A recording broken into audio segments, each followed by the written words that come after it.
Hello. Welcome to Beyond ADHD, a physician's perspective.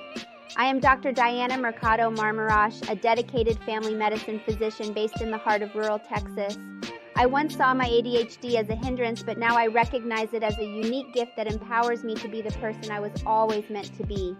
Join me on this transformative journey as we explore how ADHD, anxiety, and depression can be understood, managed, and ultimately embraced. Over the years, I've learned that unlearning certain beliefs and habits is just as crucial as learning new skills, and I'm excited to share these insights with you. Join me as we engage in candid conversations with experts, exploring actionable strategies to thrive amidst these conditions. Together, we'll uncover practical insights that extend beyond the confines of traditional medicine, unlocking the true potential of a fulfilled life. Thank you for joining me on this incredible journey. Well, hello. I am so excited to be here with a dear friend of mine who is going to guide us regarding the ADHD medication myths. And she is actually a psychiatrist and she works in North Carolina. And her name is Dr. Randie Schacter. And tell me a little bit about yourself and how you decided to go into psychiatry. I like listening to people and people like talking to me. It was that pretty simple. Actually, so I started out as a psych major in college. And as I was learning all of the tools and tricks of the trade, I realized that maybe I needed more tools. Like, what if they were talking to me and I felt like there was more to be done and I didn't have them? And so I thought, okay, I want to go to med school. And then I was nervous. My dad's a doctor. He was crazy smart and I didn't know if I could do it. And a friend of mine was like, dude, yes, your dad's amazing, but there's other guys out there. They're not as amazing and they are doctors. You could do this. And so I was like, all right, I'm going to do it. And I did, and I love it. And so here I am, more tools. So I use both, a little behavioral approach, cognitive, you name it, all the different therapies that I could ever imagine to learn, and some medicine too. Awesome. And what do you enjoy doing these days? Is there anything that, other than medicine, that really lights your soul? I do a lot of therapy with my patients. I don't just do medication management, which is wonderful for me. I'm in a private practice, which allows me the privilege of treating patients how I choose to and not letting insurance companies dictate how I run my show. And so I treat women and children primarily. I have a special passion for treating women physicians. I find the intellectual dialogue extremely wonderful. And the style and types of therapies that I use vary based on who the person is and what they need. So often it includes meditation, mindfulness. Sometimes it's dialectical therapy approach. Sometimes it's CBT. Sometimes we talk about our moms and our dads. It's really wherever it needs to go, that's going to best help them. That's amazing. And I know that you have like a special place in your heart regarding ADHD, right? So I am so excited to have you here today to talk about the common ADHD myths, because there's a lot of them. Could you tell me from your years of practice if there's certain patterns that you have noticed, and then what do you usually do to tackle some of those? Sure. So one of the myths are, well, they did so well at school, they can't have ADHD. And so ADHD has nothing to do with our intelligence, clearly, because I know tons of doctors that have ADHD. I, for one of them, managed to, I think that when I was a child, my mother used to say to me, if your head wasn't attached to you, you'd probably lose that too. That was like the famous joke in my house. And ADHD is obviously genetic, so apples and trees. And, my dad was a doctor and he probably had ADHD too, although it wasn't diagnosed at that stage in the game, at least for my family. And my kids have it and my husband has it, and it's a very fun house. But, and so it presents differently in different people, that often ADHD, inattentive type, and anxiety can get confusing. Sometimes it happens together and that's even more confusing. And so you have to tease the two out. Another myth or confusing thing is that people believe that anyone that takes ADHD medications, it helps everybody. So everybody would benefit, and that's not necessarily the case. I think that people that abuse it are not using it to get concentration and focus. They're getting it because they get a high. That is a very different reaction than someone who actually uses it because it helps them normalize how their brain functions so that they can actually live their life with their brain functioning and different cylinders so work and things seem more clear. That some side effects are not always side effects. They are a secondary effect of how they manage one side effect. So for example, if we lose our appetite and we don't eat, then we get a headache. So sometimes a headache isn't necessarily a side effect of the medicine, it's a side effect of not eating or being dehydrated. So if we actually take our medicine with food in the morning, then some of the other side effects don't actually happen. So we can kind of make a couple changes about how we handle our meds, and then everything is a lot better. So let me make sure that I captured some of the ones that you said, which is that if you're too smart, you can't have ADHD. So that's one of them.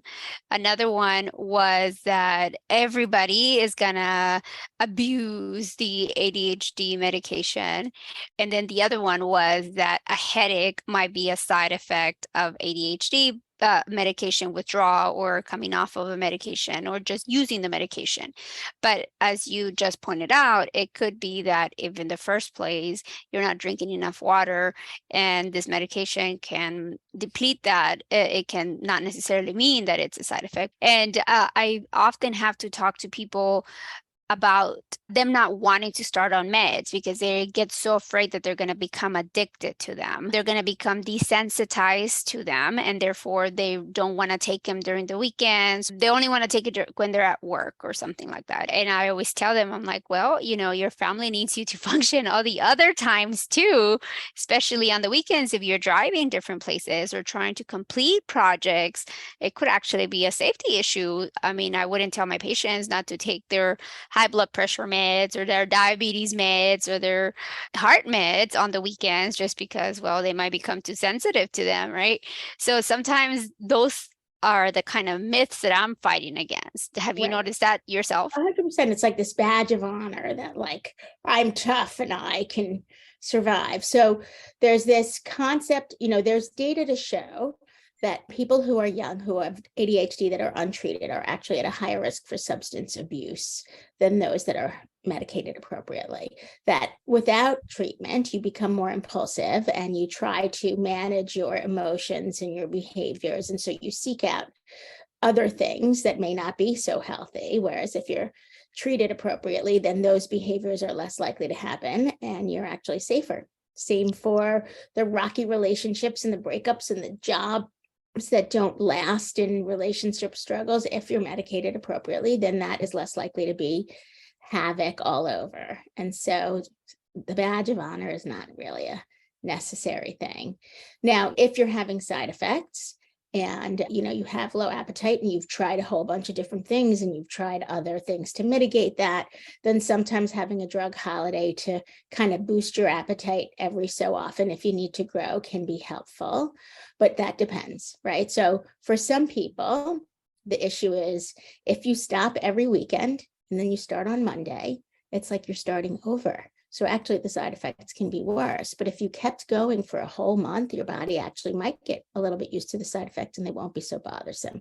If you're exquisitely sensitive and you're in that less than 1% and you're not gaining weight and it's happening over time and we're seeing this change in growth and you're a child, then yeah, a summer off to go eat and bulk up, go ahead, and then gradually titrate that medicine. And of course, that's if you've tried this ADHD med and that ADHD med and maybe a little periactin, which is an appetite and antihistamine that might help with appetite. But that's not often. Get used to it. Yeah, so it's important that obviously you check with all this with your physician to figure out, because like you just said, it's a person to person basis, and what might work for one might not work for the other. So it's really important that you actually document stuff, because we forget, like we forget what happened yesterday and we think it was working well and it really wasn't, or we think it wasn't working well until you do like a objective questionnaire and you compare and you notice that, oh yeah, I did improve. And so just like we ask people to check for their sugar levels or their blood pressure levels, it would be good to keep a track on like, hey, how many projects did I complete this week? Or how many times did I not run late? Like it sounds silly. Or when did I start to feel drained? Was it like at 3 p.m. or was it like at noon? And then you can gauge how long the medication is actually staying in your system. Because then that's how as a provider, we can enhance whatever med you're on, because if we don't know the data, because you're not even aware, then it's really hard for me to be aware to optimize it. So when I use something that's a non-stimulant, right, because they don't work as immediately. So let's say Qelbree or Strattera or Capve or Intuniv, those are not the ADHD, like what you normally know, like the Adderall, Concerta, Ritalin type, right? I usually give them something called a progress tracker where they start at 0 and every week that they're on it, they kind of give themselves a rating scale. Because since it's so slow in its effectiveness, they're kind of like, well, I don't know if it's really working. But if they compared 0 to week 8, they'd be like, oh, actually it is better.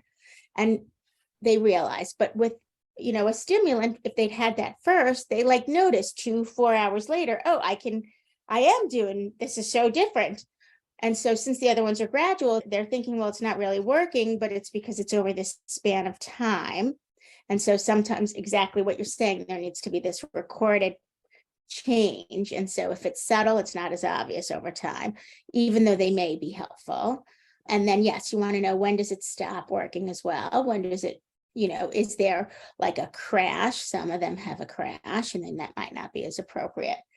There are currently 39 FDA approved ADHD medications. So clearly there are all different shapes and sizes, so that there are ways to find ones that work. And then there's a whole bunch of off-label, right?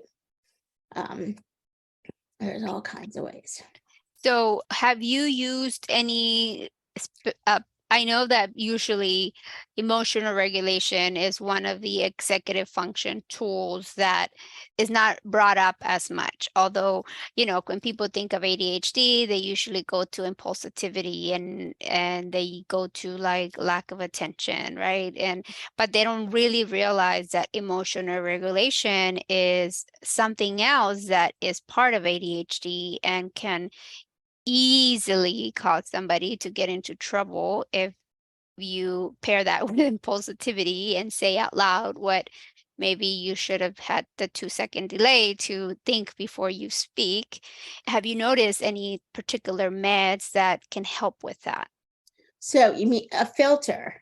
Actually, stimulants are helpful with the pause for most people if they don't have an anxiety disorder that comes along with, right? So when you have anxiety and you take a stimulant, for many people, and the anxiety is related not to their ADHD, right? So if your anxiety is, oh my God, I can't get my work in time, I'm always late, this homework is so hard, I can't concentrate, and you take an ADHD medication, that anxiety gets better. If your anxiety is, does he like me? Am I good enough? That kind of, what's going to happen in the future? What am I going to look like tomorrow? Those kinds of worries. That's not an ADHD kind of anxiety, and that may get worse. And so if you take a stimulant with that, that gets magnified a little bit. So if that emotion regulation piece, the stimulant may not be so helpful, right? But for those that are impulsive and it's just the ADHD impulsive, stimulants can be really helpful. Yeah. And I've seen, and myself, I have used for some people like off-label, like you said, maybe clonidine or guanfacine has been able to help some of them, especially if they have a little bit of insomnia or they have this pattern of reminiscing of, did I do that? Should I have done that? Am I good enough? Like you're saying. And sometimes, luckily with those type, you don't have to take it every day, but only the day you take it is like the day it works, just like the stimulants do, right? The day you take it is the day that works. But it's not the only way, right? Like you have to find other tools, journaling, exercise, coaching, meditation, tapping, like other ways to help manage the array of what ADHD can be, it show up on different people. So, what is another myth that you commonly find yourself trying to explain either to parents or to adults that, I know one myth I had was I got told I was going to outgrow this, and obviously that doesn't happen. Well, so that there's a truth and a non-truth to it. So, right, ADHD is a developmental disorder. And so the way I explain it to parents is this, and I'm petite, right? I'm less than 5 feet. So I'm a great example. Some people go through puberty when they're 12 and some through 17. And when they grow, some people make it to the 6 feet tall and some don't get over 5 feet. So if we think about it as a developmental disorder with ADHD, the concept is that they're not developing their capacity to attend, focus, have impulse control at the same pace compared to their peers. And some people over time may catch up, and some, like myself, may never. And they will always be small or they will always be behind. Because if you look at the data, there is a population that if we were to do scans of our brains, they will normalize towards the general population, and others will always have ADHD. And so, yes, it is developmental, and some people grow up, but not everybody does. And so the reality is that those that don't will continue to need treatment, and those that do won't. And then there's a small population that may not necessarily need medicine, but they will still need to use all of the behavioral tools that they have learned over the years.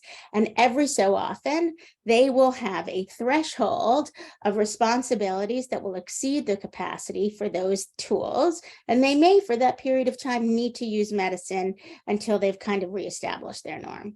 And it doesn't mean they've lost, and it doesn't mean it's terrible, but it just is. And, I also think that a lot of the reason why there's this huge surge of ADHD right now is because so many of us are having to sit in front of a camera for so many hours, so much longer than we've ever had to do before. And this is not normal. And so it's an environmentally caused problem. We're just not meant to do this. And so a majority of people that previously wouldn't have been considered having ADHD seem to have it, but it's based on, ADHD is the inability to concentrate or focus, right?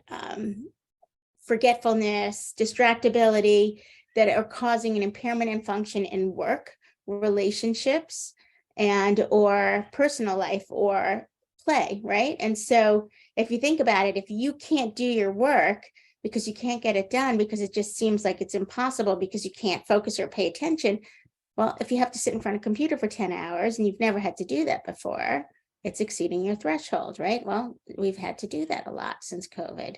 It might be exceeding the majority of people's threshold. So I think that part of my theory that beyond just the FDA only allowing a certain amount and so on of stimulants is that probably the increase in diagnosis is an environmental piece, not over prescribing because there are just rogue, companies that are just trying to make money. I think legitimately people have increasingly met criteria based on where we are. And like you just mentioned, people can have periods of their life that, like you just said, environmental, like it could be as they just, exceed their threshold. Like maybe they went from high school to college, or from college to medical school or law school, or from now being the owner of their own company, or now having a new role as an administrative role that requires a lot more responsibility and boring tasks that they weren't necessarily doing before. Or the birth of their first or second or third child, where again, the organization tools that they had in place are no longer there. Like, like you said, with COVID, people were used to having kind of like a community to be able to do different things. And all of a sudden, nobody should be talking to each other or being near each other because you don't know if you were a carrier, blah, blah, blah. And so all of a sudden you were kind of supposed to do everything. And like you said, having to spend all these hours in front of the computer when we were used to walking our kids to school or doing different things. Yeah. And all of a sudden it's like, okay, we're homeschooling everyone. And it's like, wait, what? Like now I'm a teacher too. And so it just, and it goes both ways, not just for men, for females. But it sometimes we say it's easier picked up in males, but sometimes it's not, because they are too proud, or they don't want to tell people that they're quote unquote having to do things 10 times at work, the mechanic or different things like that, until coworkers start pointing out to them, hey, what's going on? Did you sleep? Are you drunk? Like, and then they come in and talk about it. And then after they get the right diagnosis, they're like, oh my God, you changed my life. And I was like, not really. Like it was just a little tweak. But those kind of things are important when we ourselves can't see it. That's why it's so important to have this conversation, because you might help diagnose your colleagues, or you might be able to help diagnose your kiddos, right? And you can really change the trajectory of their life because of it. Right. So there's a couple other myths. Well, they can be on the TV or on video games for hours, right? So there's this concept that, why can they focus on that, but not on their schoolwork?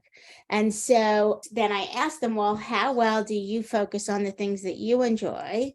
And then I want you to go sit in a conference room the next time you're there. And I want you to look around the room and pay attention at how long people focus. And so some people can sit and listen to that person, whether they're interested or not, the whole time, and other people can't.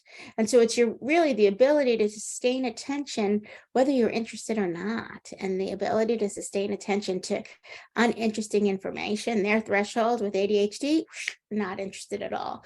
But if there's something interesting, they're swooped right in. And it's really kind of an evolutionary created concept that, like, if there's something that needs to be gotten at, they're going to be better at it than maybe the kind of just the not ADHD person that might not, they'll be like methodical and good at this, but the ADHD person will hone right in on something and not go if it's fascinating to them, and that's their skill set. Where there are things about ADHD that makes it incredibly good to have.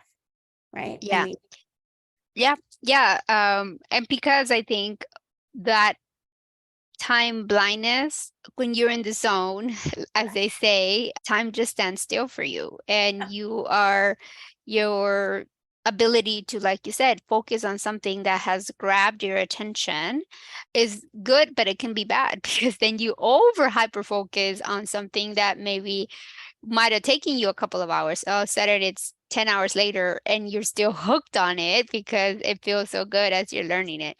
But yes, it can allow you to reach levels of understanding that, like you said, far exceeds maybe the non-ADHD brain, because they're not making all the connections that your brain might be making in that moment in time, and at a speed of lightning almost, compared to somebody else. You're like, what, you read all those books and how long of a period, and what did you do with that, right? And so, and I know that sometimes we get labeled as procrastinators, but it could have been that stuff we needed to do was just a boring task in our mind, or we just assume we have plenty of time to get to it, and then the deadline was really what pushes you to get to the edge. Right. And so sometimes the reason that it gets pushed is because at that final hour, right, some other part of your brain lights up. And that adrenaline allows your brain to kind of create an attention that's other use, that then gives you the focus that you need for that boring task, because now it's not boring, it's dire. So if it was not dire, it would be boring. But since it's like, oh, I gotta do this, it's now, and you can do it. So you have to wait till that end. Yeah. So there's a great book called ADHD, A Hunter in a Farmer's World, that kind of talks about the concept of this ADHD, that they're hunters as opposed to farmers, and how our academic world is about how we're farmers and we plan and we sit and we do and everything's methodical, and that ADHD is kind of the concept of being this hunter, and how we just talked about that zoning in quality. And if you think about successful people with ADHD, they are entrepreneurs, maybe emergency medicine doctors. I'm sure you've met plenty of those. Just people who are extreme sports people, maybe mechanics, people who do hands-on type of work so that they're kind of engaged in their process as opposed to just kind of sitting and doing passively learning or teaching kind of stuff, because that's not what's going to be successful for them. And if they try to do the passive, they tend to really struggle. So figuring out based on how your mind works, doing what works for you is important too. Yeah. Yeah, these are all very important points.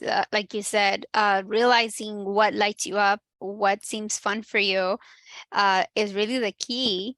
Because I know one of the myths is like, okay, well, once I complete X, Y, and Z, then I can have my fun. And I think it's the opposite for the ADHD brain. You need to make sure you're doing something fun in order for you to complete and be more efficient and more effective. And I think that was the key for me, because I know I would never even make my own to-do list because I didn't want to reward myself for not having completed the important things, and not until I realized that I was already burned out from doing all the boring things, and I was never going to complete those because I hadn't given myself the dopamine that I needed. Right. Yeah. So little snippets and then a reward, little snippets and then a reward, rewards along the way. So tell me, how did you decide to set up retreats? So for me, being a psychiatrist, is sometimes hard, right? So I deal with lots of heavy stuff and managing all kinds of stuff. So I use my own techniques, ADHD techniques, as well as mindfulness techniques to kind of manage all of the work that I do. And that's done through cooking and meditation and pottery. And that's what kind of keeps me from not getting caught up in all the stuff. And so I love it and it's great. And so I have been working with people, and these are things that seem to be helpful with them. I do pottery with some of my patients. All the kids I work with, we do art. When I do therapy at times with them, I brought clay in, we do that. Some kids make jewelry, we do meditation, whatever, as I said, works for whoever and whatever they need. And so over time, what I began to realize was a lot of docs in my community were having a lot of stress and burnout. And so I created a program for women physicians who seem to not really have time to A, take care of themselves, and B, create a community for themselves. They seem to feel like they were always alone and nobody understood. And so I made a program to kind of bring them together so that they could recognize that they're not alone and that there's other women just like them, and that that connection would give them a sense of buoyancy, empowerment, and that then they can do all these things that are helpful for me that may be helpful for them. And creativity is an incredibly wonderful source to rejuvenate our minds and our bodies and our brains. And I think that if it's not pottery, then it can be some other form of art or dance or music or whatever it is. But there's this thing that happens in your heart and your mind when you create and open yourself to exploring that is so important. And when we work so hard, we forget that being a child and regressing back into that place when you can be free and open is so important. And so that's what I try to bring. And so how many retreats have you done? What do you have coming up? Tell us all the details. So first I was doing local programs and they ran every other week, and that went really well. And so then we did a local retreat I did with 2 other doctors here. And then I have a retreat in the Berkshires that's in August. And then I'm doing a retreat in Portugal in April 2024.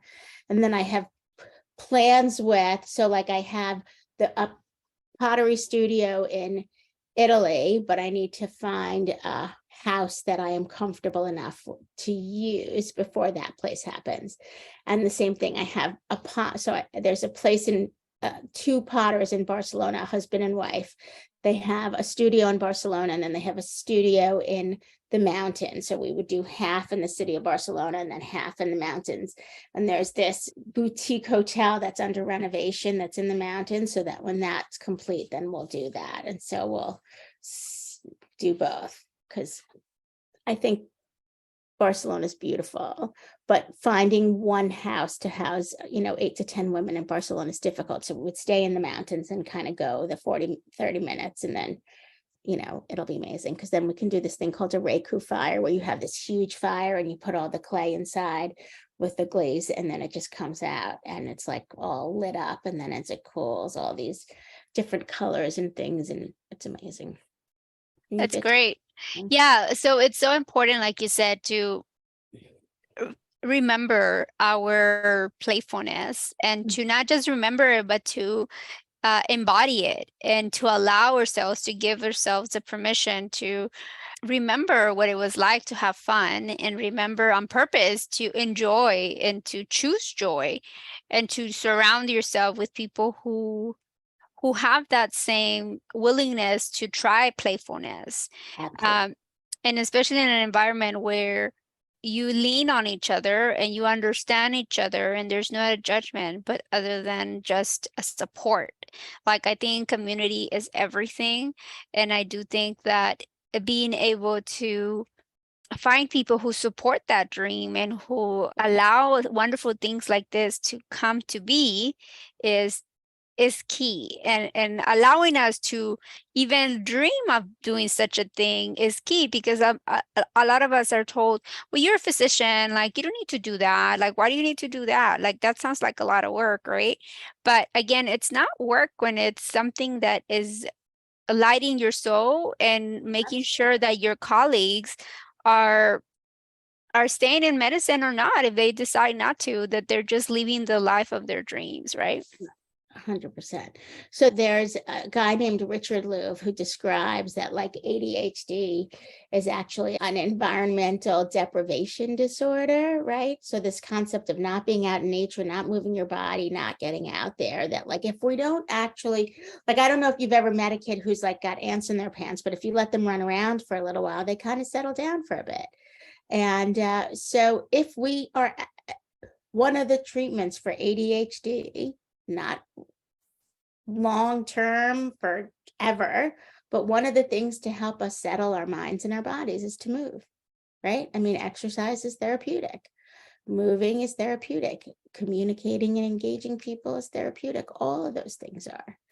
And so, yeah, and having people understand us and get us all therapeutic, all of those things. And so finding like-minded people that get us and understand us and want to do things, all of those things. And so, yeah, I mean, being out there in nature and making pottery and having fun and swimming and all of it earns CME, which is even more fun. Yeah. And if you're a DO, AOA credits too. Yeah. I think, retreats are definitely magical. My first one that I did in Costa Rica was just out of this world. And again, for that reason, like you just said, being able to soak in nature, being able to have discussions that we explore our feelings, we explore emotional regulation tools, and then realizing that, where you are is perfect. Like, you don't need to be ahead or behind, and you don't need to compare yourself to your neighbor. You just have to know where you are is where you were meant to be. And then if you want to do a little bit, or the whole enchilada, like, we're here for it, right? And that again gives you permission to just be. So if they want to come and do the pottery course, or they want to come and dance and swim, they can do all of that. Or they just want to do the pottery and sleep, they can do that too, Absolutely. Exactly. Yeah. So just providing the safe space for them to kind of just be. And like you just said, like, who does not enjoy fun CME? Like, come on. And so the place in Portugal is like rated one of the top 10 yoga places in the world. According to Travel and Leisure. So it's like this incredible space in Portugal. Do you already have a website where they can get on your on your like wait list, or they can find out information? Yeah. Do you want to share that with us? Sure. It's at silverspaces.org. Awesome. And she will email me all her stuff. And where else could they find you if they just want to know more about you, or if they want to see you as their physician, or if they want to just ask you questions so you can come give lectures for them? So silverpsychiatric.com is the website I use to practice psychiatry. And then silverspaces.org is where you can find me for speaking or retreats, or if you want to do the local pottery and you live in Matthews, Charlotte area. And so those are how you find me. Is there anything that I might have forgotten to ask you, or what would be one of the takeaway? Let's think. I'm trying to think ADHD things. Oh, that people think that, if you're not disruptive, that you can't have ADHD, right? And, I don't have ADHD, I have ADD. And so, of course, in 1987, the DSM changed it and everybody is ADHD. It's an attentive type, combined type, or hyperactive type. It's all ADHD. So girls are diagnosed less because they tend to be quieter, fidgety in place as opposed to running around. Boys tend to be more move their whole body when they have it. So girls get diagnosed later, but doesn't mean they don't have it. Awesome. Okay. And one last question that I usually ask my guests is, what do you see yourself doing in 3 years from now for fun? Not that you're not having fun. I'm already loving everything that you're doing, but what is one of the main things that you're like, oh my God, I can't wait to see this? In 3 years, I know that my husband told my daughter, it might be 2 years or 3 years, that we will probably be traveling Japan, because when she graduates, that's what we're going to go do. And I'm a big traveler, so hopefully we'll get to do that. Yes, I can't wait to do that myself too. I've been looking into the cherry blossoms, and I think sometime in March or April is when they tend to do that. So I'm going to see, if that happens this year in 2024 or the following year. But yeah, travel really lights us up and really helps us to continue to integrate our curiosity. And so again, it's been such a pleasure to speak with you today. I can't wait to share all your links. And if people are even consider it, they need to go and find out more information to reach out to you, because again, you might not even be aware that you even enjoy this until you even give it a try. I know when I was in college, I didn't even know I could paint until I had to take a class. And all of a sudden I was like, whoa, where'd that come from? Right. So you just don't realize that you might have this creative side to you if you just give yourself the opportunity to look into it. Thank you. It was lovely chatting. Likewise.